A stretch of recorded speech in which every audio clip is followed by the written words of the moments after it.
content that the Beatles had already begun upon, and the Moody Blues had been experimenting with, the use of early prototype synthesizers like the Mellotron to create orchestral voicings in the sort of rock field, the influence of jazz, the influence of musique concrète and of avant-garde experimental ideas, and the sort of the expansion of the lyrical palette to include myths and legends and classical allusions. So King Crimson very much sort of coalesced all these various ideas that had been floating around within psychedelic music essentially before that. At the beginning of the 1970s, the genre grew in popularity, with bands like Yes, Genesis, Emerson, Lake and Palmer, and Jethro Tull defining the movement's obsession with expanding the traditional rock song. We didn't have any restrictions, so it was really, well, if a piece lasts 20 minutes, so be it. We never went out of our way, and I don't think the other bands did, to write extra long pieces. But if that happened, that was fine. And also there was a very strong element of elitism. You know, most of the guys thought they were pretty hot stuff. It was taken to an extraordinary degree of somewhat pompous and overblown. Although I loved all that at the time. You know, I'll get shot for saying this. There has long been debate over whether Pink Floyd are part of the prog rock movement of the early 70s, and whether their next 3 albums, including Meddle, represent their progressive period. They fitted into it more by accident than by design. I mean, you know, none of them were virtuoso musicians at that point. Probably least of all Nick Mason and Roger Waters, whereas in Yes, you had Bill Bruford, who was a jazz-trained drummer, and you had Chris Squire, who was a very proficient bass player. Floyd were much more traditional. It's very blues-based. They weren't virtuosos. So I think that, in a way, that stopped them becoming too technical. So the fact that the songs go on a long time and have a lot of time changes and so on is why they're often lumped in as progressive rock. I don't think it's a tag that would sit very comfortably with the band themselves. People argue a lot about whether you can call Pink Floyd progressive rock or not. I very much think that you can, and as such they're a pretty archetypal example of how the notions of psychedelia got expanded and ran with into the 70s.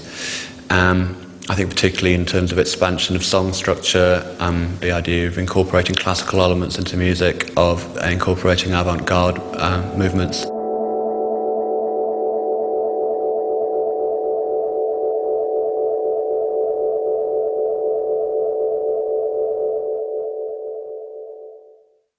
Pink Floyd's first entirely post-Barrett release was the film soundtrack More, which, despite the limited success of the feature film, reached number 9 in the UK charts. However, it was to be their next album that would truly demonstrate their progressive credentials. I think Ummagumma was the first time when Pink Floyd decided they were going to make a completely progressive album. As such, the idea of dividing half of each side of the album to different members of the band was a kind of very archetypically progressive concept that they could experiment with these chunks of time as they wished. I knew that they, or particularly Roger, and I think the others, had set themselves up with some kind of recording studio at home, in their homes. So I encouraged them, in actual fact, to make tapes at home and to bring them into me, and we'd go over it together, etc. I did that individually. And so that's really at the start of the idea of 4 different quarters of that album. That's how it began. And I encouraged them to do that. I thought that would be a very good idea for them to produce their own quarter. The band went into the studio individually to see what they could do creatively. I think some of the results are appalling. The Nick Mason results should never have been released. Gilmour himself is ashamed of what he did in there. Yet, a little bit of his stuff is okay. It's a reminder that Pink Floyd are very much more than the sum of their parts. And I think that when it comes to their solo careers, I think Roger Waters in particular realised that they're never going to do anything that's going to measure up. Despite the solo quarters concept, the album reached number 5 in the UK charts on its release in October 1969. Its popularity was helped by the record's artwork and the fact that it was a double album containing a second disc of live material. I think the artwork is fantastic. You know, I mean, they put a lot of effort into the artwork. The whole idea of the receding images and reality and stuff. The other album, though, the live album, is very good. I think it benefits from the fact that it is recorded live, and so you've got this kind of echoey, kind of cavernous feel. And I think that it really encapsulates, you know, Pink Floyd as space rockers at their best.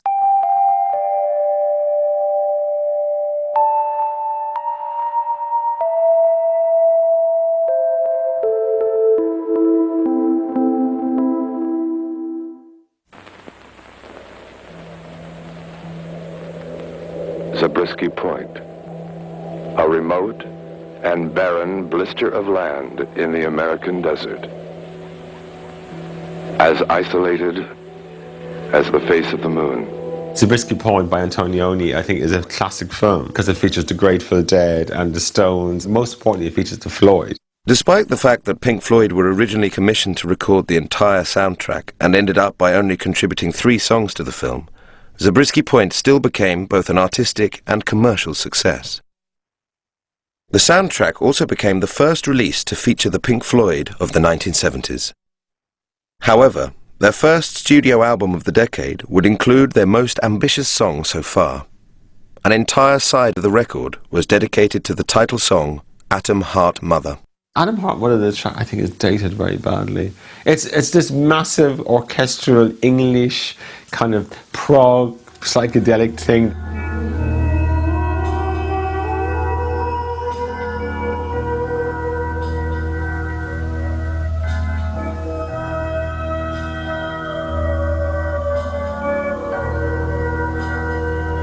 They'd been experimenting live with long pieces of music and different sections. They'd been doing this for about 2 years by the time they got to it. Half of this stuff never got recorded, got kind of split up and broken up into individual songs. But in mucking about with this for ages, what they did was, with Atom Heart Mother, is they got an orchestra on board. Abbey Road's orchestral session players came in. The piece had been scored by a friend of theirs who was a kind of a composer called Ron Geesin, who was also sort of an avant-garde musician, a poet in his own right, very strong personality. He was a friend of Roger Waters and Nick Mason's, and he was kind of entrusted with scoring this piece of music. They went off on tour. When they came back, they weren't entirely happy with what he'd done, and he probably wasn't entirely happy with their ideas. You know, they've both talked about this over the years. It's seen, I think one of the band members described it as a failed experiment. In actual fact, it's just that what they ended up with probably wasn't quite the way they heard it in their heads. I think I'm probably a bit unique in thinking that the song Atom Heart Mother is actually any good. It doesn't seem to hold a great amount of favour with either Pink Floyd fans or Pink Floyd themselves, and it doesn't have very high critical currency, but while some people see its virtue only really as a dry run for echoes, and certainly it shares a lot of musical and conceptual ideas in common with that piece, I think it has some validity in its own right.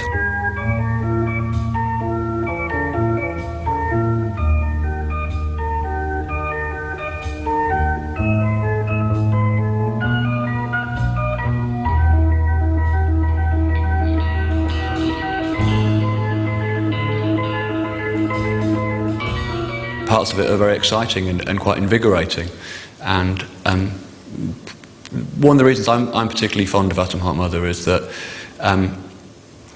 it manages to be pseudo-classical without being particularly pompous, that it has a sort of nice sort of Ennio Morricone-ish western-y feel to it, and it's quite warm for a prog suite and quite melodic.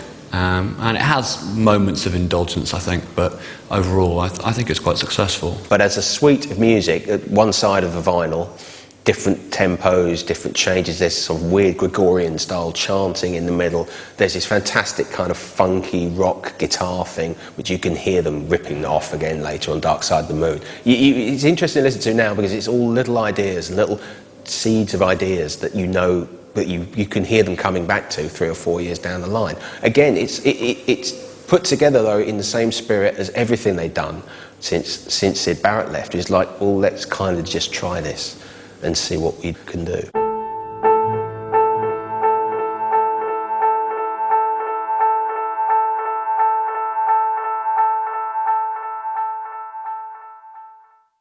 Despite the song's shortcomings, the album itself was extremely successful.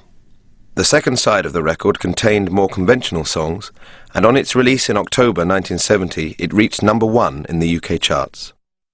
However, crucially, Pink Floyd had begun to experiment with the long song form, a style of music they would come to master on their next album.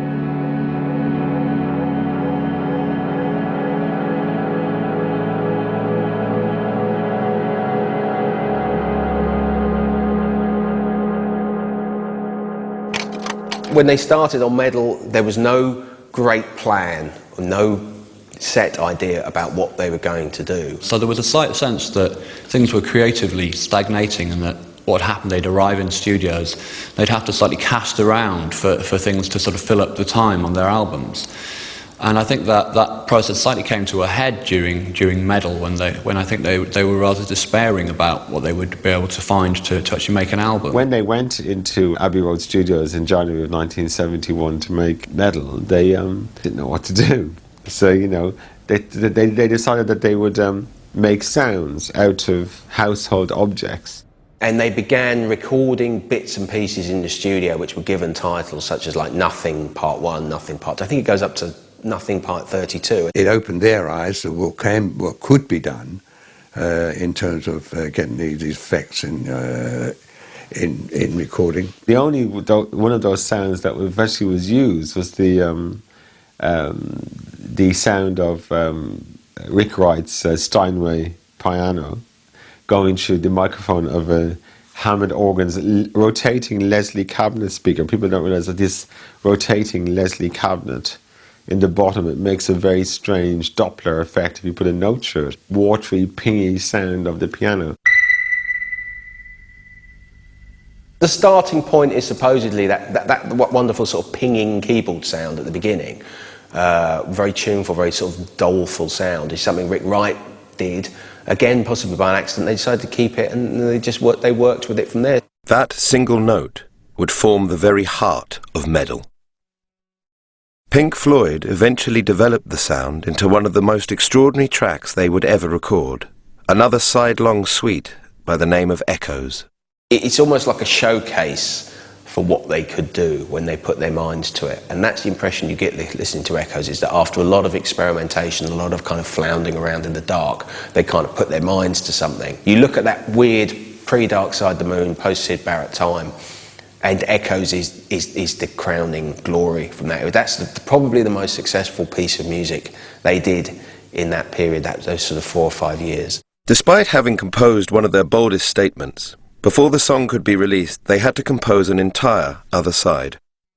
In reverse to Atom Heart Mother, the band decided to save Echoes for later in the album and open with the instrumental One of These Days. One of These Days is a great opening track on Meddle. It's got this really ominous bass. I think they've double-tracked the bass or done something with it.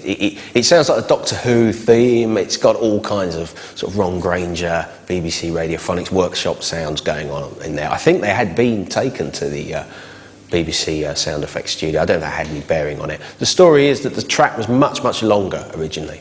And I know some people involved with the album were very surprised when they heard the finished article, because it had been kind of cut down to 4 or 5 minutes or whatever it is. But I think it's a classic Pink Floyd instrumental. What I find amusing about One of These Days is how it's reflective of the way that Pink Floyd worked and of their characters, in that Roger Waters walks in with this, begins playing this bass riff, and he can't play it very well, essentially. So David Gilmour picks up another bass and plays it better. But for some reason, they both end up recording bass parts. You just think, well, okay, that's probably to save arguments. And they're in different channels. And so you can actually tell which is Roger Waters because it's played worse, and his strings were completely knackered on his bass as well. And there's another really bright, well-played bass part on the other channel. And to me, it's just interesting that the reflective of at that time creative and useful tension between the pair of them that produced, this quite interesting pull and push between these bass lines.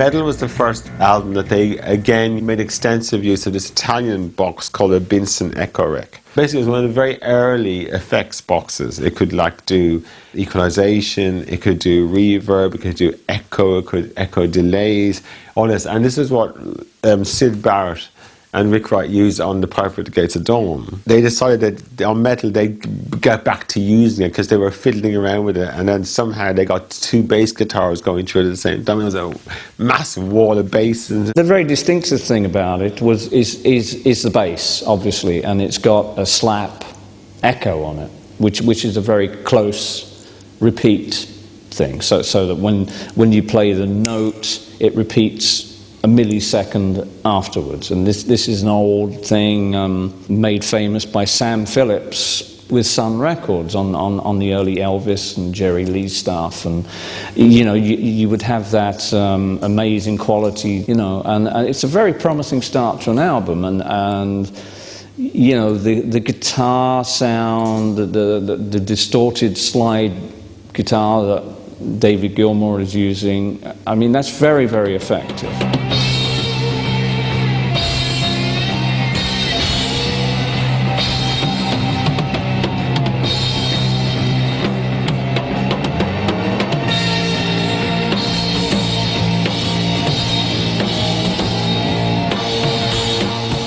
One of these days has that great guitar sound, great guitar solo from Dave Gilmour. It's quite a relief to hear him being kind of let off the leash after all this time, because what he does best, he's not being allowed to do on Sauce Full of Secrets. Things like I'm a Gamma, well, let's not really go there. And there's snippets of great playing on the soundtrack album, obviously on More. And again on Atom Heart Mother, but it's brilliant to hear him really sort of let off the leash. He's a reticent kind of guy, and he's not somebody that would push himself forward, certainly not in the late 60s when he joined an already established band. Waters having, grown up in Cambridge with Syd Barrett. He knew those guys from Cambridge, but he's stepping into another man's shoes, and it took a while for him to settle in and I think be allowed to do what he wants to do. By the time of Meddle, Dave Gilmour had become much more confident, I think, as a composer. He'd contributed a solo composition to the Atom Heart Mother album and had been very integral to the composition of Atom Heart Mother itself. And he'd been in the band some time by then, so I think he was feeling a lot more that he could push his weight around a bit. Really, it's David Gilmour who was becoming essence of Pink Floyd at that moment. Rick Wright, who did a lot initially, and his keyboard sound was kind of really quite a significant aspect of that. Is beginning to sort of recede and influence. Is becoming more and more about his kind of one of his sort of textured sort of brushstrokes and layers of David Gilmour's guitar, and I think that he's almost becoming, as it were, the kind of material, the body of the Pink Floyd at that point.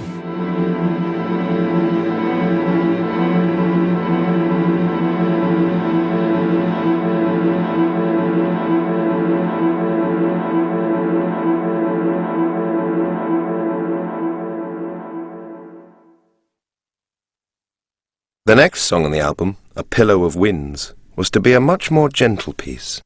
I cringe at the title. An awful lot of fun could be made of that title. Actually, it's a very pretty piece, and it's got a nice. It's got that English folky feel to it. That a lot of bands were getting into that.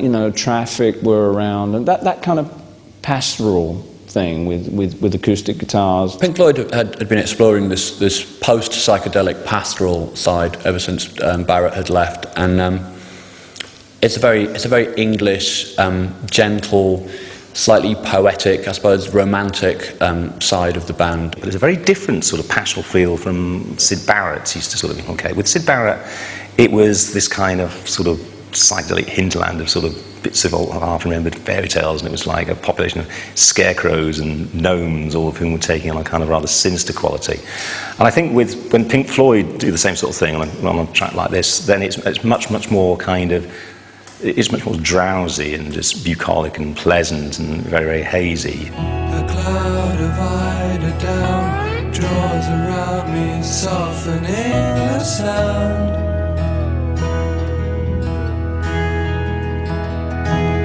Sleepy time when I lie with my love by my side, and she's breathing low. For those who are used to Roger Waters, the sort of bitter misanthrope, it's quite weird to hear the lyrics of things like A Pillow of Winds, because they're so it's almost purple in its poeticism, and as I say, it's a very gentle side that some people regarded at the time as rather bland, but I've always found it rather fetching and wistful, and it sort of takes you somewhere in the same way that the sort of cosmic jamming takes you somewhere. I think that the more pastoral side sort of lulls you. It's like lying by a bubbling brook or something, or out in a summer meadow, and falling asleep and listening to something sort of half asleep, half awake.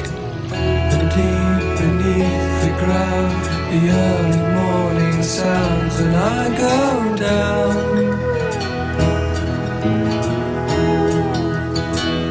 Sleepy time when I lie with my love by my side, and she's breathing